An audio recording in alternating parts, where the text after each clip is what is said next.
Selamat datang di Visual Dunia, tempat di mana sejarah menjadi hidup melalui gambar dan cerita. Kali ini, kita akan menyelusuri jejak masa lalu yang kaya dan memukau, mengungkap sejarah serta asal-usul Surakarta melalui gambar-gambar yang mengisahkan cerita tak terlupakan. Setelah Kesultanan Mataram mengalami kerusakan parah akibat pemberontakan Trunajaya pada tahun 1677, Susuhunan Amangkurat II memutuskan untuk memindahkan ibu kota dari Pleret ke Kartasura. Namun, Keraton Kartasura kemudian diserang oleh pemberontakan orang Tionghoa yang mendapat dukungan dari kelompok Jawa anti-VOC pada tahun 1742 sebagai bagian dari konflik panjang yang dikenal sebagai Geger Pacinan. Keruntuhan Kesultanan Mataram pun tak terhindarkan dan Kartasura berhasil direbut kembali dengan bantuan Adipati Cakraningrat IV, sekutu Fosi. Meskipun berhasil direbut, kondisi Kartasura telah rusak parah. Susuhunan Pakubuwana II yang mengungsi ke Ponorogo memutuskan untuk mendirikan istana baru sebagai ibu kota kerajaan Mataram yang baru di Desa Sala. Nama Solo berasal dari tanaman pohon sala yang banyak tumbuh di daerah tersebut, juga dikenal sebagai pohon peluru meriam. Bangunan keraton Kartasura yang hancur dianggap tercemar, sehingga Susuhunan Pakubuwana II memerintahkan Tumenggung Hanggawangsa bersama Tumenggung Mangkuyuda dan Komandan Pasukan Belanda J.A.B. van Hohendorf untuk mencari lokasi baru. Mereka menemukan lokasi yang cocok sekitar 20 km ke arah tenggara dari Kartasura, tepatnya di Desa Sala, yang terletak di tepi Bengawan Solo. Tanah untuk pembangunan keraton dibeli dari Ki Gedhe Sala, seorang akuwu Desa Sala, dengan harga selaksa keping emas. Pembangunan keraton dimulai setelah kematian Ki Gedhe Sala yang dimakamkan di area keraton. Pertimbangan pertama adalah ramainya Desa Sala yang diharapkan akan membuat kerajaan menjadi baik, ramai, dan makmur. Meskipun wilayahnya tidak terlalu luas, kekuasaan raja diharapkan dapat berlangsung lama. Desa Sala terletak di Tempuran, yaitu tempat bertemunya Sungai Pepe dan Bengawan Solo.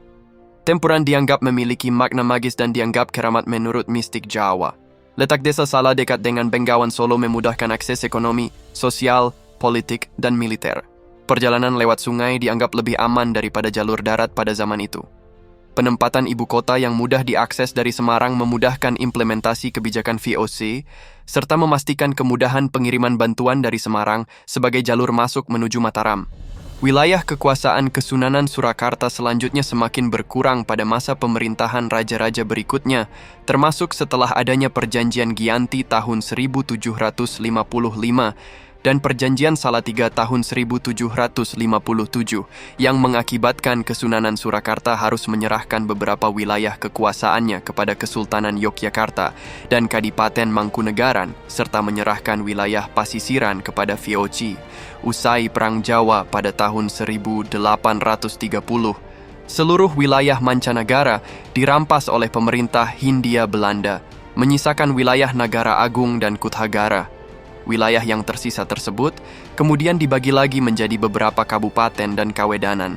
Pada masa pemerintahan Susuhunan Pakubuwana X, wilayah Kesunanan Surakarta meliputi kota Surakarta, bagian timur, selatan, dan barat, Kabupaten Sukoharjo, Kabupaten Kuta Surakarta, Kabupaten Klaten, Kabupaten Boyolali, Kabupaten Sragen, serta beberapa enklave, daerah kantong, yang tersebar di berbagai wilayah, termasuk di dalam wilayah Yogyakarta, Kota Gede, dan Imogiri. Untuk kota Surakarta bagian utara serta Kabupaten Karanganyar, Kabupaten Kuta Mangkunegaran, dan Kabupaten Wonogiri, termasuk enklave Ngawen dan Semin diperintah oleh Kadipaten Mangkunegaran yang merupakan vasal dari Kesunanan Surakarta. Di tahun 1928, pemerintah Hindia Belanda menjadikan wilayah Karesidenan Surakarta yang merupakan gabungan dari Kesunanan Surakarta dan Kadipaten Mangkunegaran sebagai sebuah kegubernuran setingkat provinsi. Wilayah dan pembagian administratif tersebut tidak banyak mengalami perubahan hingga masa pendudukan Jepang dan era pemerintahan Republik Indonesia. Setelahnya di masa pemerintahan Susuhunan Pakubuwana XII, wilayah Kesunanan Surakarta mendapat kedudukan sebagai sebuah daerah istimewa dan menjadi Daerah Istimewa Surakarta yang bertahan selama beberapa bulan pada tahun 1945 hingga 1946. Usai pembekuan Daerah Istimewa Surakarta dan sejak kembali dibentuknya Karesidenan Surakarta hingga penggabungan karesidenan tersebut ke dalam Provinsi Jawa Tengah. Pada tahun 1950, saat ini wilayah Kesunanan Surakarta secara administratif telah menyatu dengan Provinsi Jawa Tengah. Terima kasih telah menyertai kami dalam perjalanan melalui sejarah dan asal-usul Surakarta di visual dunia. Jangan lupa untuk meninggalkan jejak dalam komentar, berikan like jika menikmati konten ini, dan berbagi video ini kepada mereka yang juga mencintai sejarah. Jika Anda belum subscribe, jangan ragu untuk melakukan itu dan aktifkan lonceng notifikasi. Kami akan senang memiliki Anda bergabung dengan komunitas visual dunia.